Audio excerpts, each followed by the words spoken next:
Ya saya teruskan ya. Ada tangkihul manat. Ja'a A'rabiyun ila Rasulillah sallallahu alaihi wasallam. Faqala ahlaktu wa ma ahlakaka qal waqatu imraati fi nahari Ramadan. Ya sidang kita, saya ini rusak ya Rasulullah. Kenapa? Karena saya menjima istri saya fi nahari Ramadan. Terus kata Nabi, kamu harus bayar kafarah. Napa Nabi kafarah? Puasa 2 bulan. Wong baru 1 hari aja terjadi gitu kok disuruh puasa 2 bulan. Ya tidak kuat ya Rasulullah. Baru berapa hari saya puasa aja kecelakaan seperti itu. Apalagi kalau sampai 2 bulan. Tidak ya Rasulullah. Ya sudah kalau gitu kamu pertama ngasih makan apa? Itqu raqabah kan, pertama merdekakan budak. Tapi kan sekarang nggak ada budak makanya terus sekarang langsung puasa. Wah ini nggak bisa semua. Ya sudah ngasih makan orang 60. Kasihkan siapa ya Rasulullah? Ya orang fakir. Saya ini paling fakir. Di kampung saya ini orang paling fakir. Jadi mulai dulu orang fakir itu hubungan suami istri itu paling lancar mulai dulu. Makanya orang fakir itu anaknya banyak. Karena hiburannya hanya itu. Wong Ramadan aja. Coba mau ke ATM nggak punya uang, mau antri di bank nggak punya, mau apa coba? Itu mulai dulu. Ini sanatnya mutasil. Wah, akhirnya sudah sanksinya kan tadi ya itqu raqabah atau puasa 2 bulan berturut-turut atau ngasih makan 60 orang miskin. Lalu kata ahli usul fikih, kata A'rabi dibuang, nggak menjadi catatan hukum. Orang kota pun kalau melakukan itu juga kena sanksi yang sama. Imro'atau juga dibuang. Andai kan itu dilakukan untuk amatnya juga ketentuannya sama. Nah sekarang perdebatan antara Imam Syafi'i dan Imam Malik begini. Sekarang pertanyaan gini, jima istri itu hukumnya boleh apa haram? Boleh kan? Lalu kalau ada orang tanpa udzur kemudian makan siang-siang, cara Imam Malik hukumnya sama, harus kena sanksi yang sama. Karena sama-sama hadku hurmati Ramadan bi ghairi udzrin syar'iyyin. Sama-sama merusak hukum Ramadan tanpa udzur syar'. Lo jima itu tidak zina. Kan hukumnya jaiz. Nah, sekarang makan hukumnya jaiz, harusnya juga kena ketentuan yang sama. Cara pikirannya Imam Malik. Nah, alhamdulillah Imam Syafi'i gak setuju. Wah, cara setuju repot. Bahkan orang-orang Syafi'i sudah punya khilaf, kalau gitu minum dulu.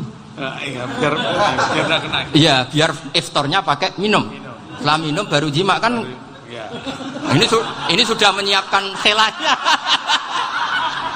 Ini khas Syafi'i ini, bongsong rekayasa hukum. Nanti bisa belajar jauh cara ngakali hukum. Makanya guyonan yang masyhur Gus Dur itu gitu. Ada seorang kiai atau Gus lah, ya punya salah, namanya manusia kan punya salah, entah cangkruk entah apa, pokoknya punya salah. Ada wartawan yang ngiranya semua kiai itu orang suci, sehingga tanya sama Gus Dur, Gus itu ada kiai kok, ya pokoknya salah lah. Tapi jangan bayangkan dosa besar, enggak, kecil-kecil aja. Itu gimana itu? Padahal kiai kan orang suci. Jawabnya Gus Dur lucu. Ya justru yang boleh salah itu para kiai. Kalau kamu nggak boleh.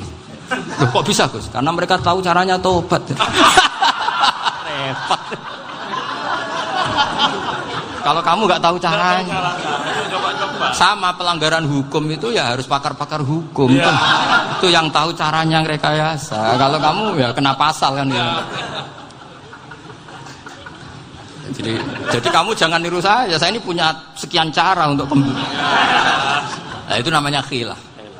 Makanya kata Sayyid Muhammad, kamu tidak usah anti khilah. Karena Abu Hanifah itu membolehkan khilah. Kitabul khiyal. Yang penting kamu soleh dulu. Setelah soleh nanti Allah maklumi. Soleh dulu, syaratnya soleh dulu. Kalau tidak soleh jangan. Contohnya gini, ada orang mau puasa lemes sekali, mau makan.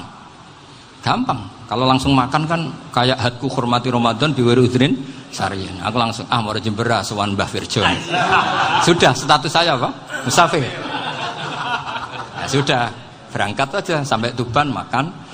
Nanti kalau nggak jadi ya nggak apa-apa sudah. Kan mulai pergi sudah musafir. Saya tidak tahu nanti malaikat tertarik gebuki nggak tahu. Tapi itu ada khilafnya. Asal soleh lah. Karena kata Sayyid Muhammad dan semua kitab mengatakan itu. Kalau sama nggak tahu ya kebablasan. Nabi Ayub, yang nabi yang terkenal gudikan itu siapa? Ayub ya. Nah, itu yang Israiliyatnya kan seru lah. Gudikan dikukur bek kreweng itu terlalu lah kalau itu. Untuk kreweng konti ning Arab ora ono kreweng itu sudah masalah itu. Singkat cerita, Nabi Ayub ketika diasingkan kaumnya itu kan nggak punya sumber makanan. Lah orang lelaki itu mulai dulu egois. Istrinya Nabi Ayub itu cantik sekali. Udah cantik, rambutnya bagus. Makanya kamu nggak usah tanya kenapa istrinya Kiai banyak yang cantik. Ya nah warasatul anbiya, nggak boleh gitu. Kalau nggak cantik ya warasatul anbiya dari segi balak. Istrinya Nabi itu semuanya cantik. Nggak usah tanya sebabnya apa, pokoknya gitu, semuanya cantik. Singkat cerita, beberapa kali istrinya Nabi Ayub itu kerja demi bisa nafkahi Nabi siapa? Suatu saat itu tidak ada pekerjaan yang cukup untuk beli roti. Satu-satunya peluang dapat rezeki itu putrinya raja itu rambutnya berondoli. Terus ada sayembara siapa yang rambutnya bagus mau dibeli. Sampai rambutnya istrinya Nabi Ayub itu dijual. Nabi Ayub tersinggung karena itu mengurangi kecantikan. Jadi lelaki mulai dulu gitu. Udah nggak urun kalau istrinya nggak cantik itu komplain. Itu khasnya lelaki. Jadi kalau kamu gitu ada sanadnya juga, tenang saja ya. Komplain ya pegawaian itu. Saking mangkelnya Nabi Ayub terus ngendikan la adriban naki mi'ata sautin. Kamu akan saya pukuli dengan mi'ata sautin atau dengan 100 cambukan. Atau mi'ata dikhtin atau mi'ata apalah sesuai konteks zaman itu. Engko namuni pecut tuku konti kok ribet lagi. Singkat cerita akhirnya ketahuan bahwa istrinya menjual itu demi Nabi Ayub. Allah nggak ridho kalau kekasihnya yaitu istrinya Nabi Ayub wis perjuangan kayak gitu malah kena hukuman. Tapi Allah juga nggak ingin kekasihnya yang bernama Ayub melanggar sumpah. Padahal beliau sudah sumpah wallahi demi Allah nanti tak pukul dengan 100 kali. 100 kali dengan lidi lah misalnya, contoh yang gampang tuh lidi. Akhirnya sama Allah dikasih satu solusi. Wa khud biyadika dikhtan fadrib bihi wala tahnas. Ya sudah, lidi itu ikat jumlahnya 100. Terus pukul sekali saja, anggap saja sudah 100. Iku pangeran sing wari ngakali ngono iku pangeran. Tapi syaratnya soleh. Syaratnya soleh. Jadi kalau kamu anti khilaf berarti anti ajarannya Allah di ayat itu. Wa khud biyadika dikhtan fadrib bihi wala tahnas. Itu dulu ada, ini cerita di Ithaf. Ini cerita terakhir. Ini sudah, sama jangan nama sudah. Terus pengumuman tadi yang nggak pernah sepuh ngutang saya itu haram tadi.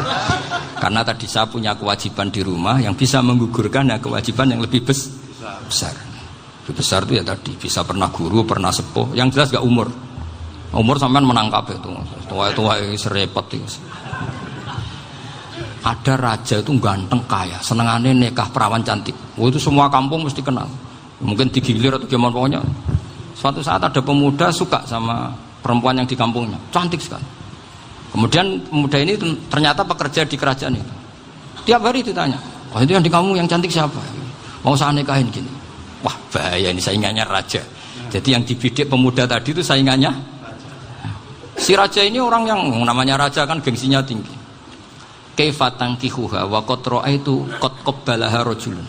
Kok mbok nikah piye? Saya itu pernah melihat dicium lelaki. Wah, gak mau. Gak gelem wis kadung ditambung lan waqat qabbalaha rajulun. Saya pernah melihat sendiri qabbalaha rajulun, dicium oleh lelaki. Wah, sudah gak minat raja langsung gak keren. Suatu saat pemuda tadi nikahi perempuan itu.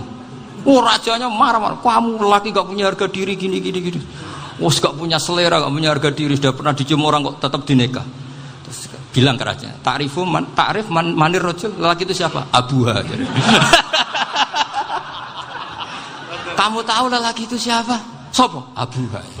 Bapaknya. Saya kan hanya bilang rajulun. Pernah dicium lelaki. Lah pikirannya raja itu lelaki kue-kue ngene iki. Tapi butuh canom mau raja ben gak sida, itu aja tuh. Baru kayak digulirkan gitu, waqat qabbalah rajulun. Wah nggak mau. Setelah itu satu saat pegawainya tadi nikahi perempuan. Kamu nggak punya harga diri gini. Kamu tahu mandir rajul apa abuha? Wah nak ngono aku gak poho-poho. Lah monggo sakniki wis bojo kula. Ora trimo wis diambung wis macam-macam. Lah itu namanya khilah. Apa? Khilah. Kalau di Balawa disebut tauriyah atau apalah. Tapi saya tidak ngajari sampean seperti itu. Sudah pinter sebelum saya ajarin. Bangsa ngakali kan sudah pinter. Saya kira demikian. Assalamualaikum.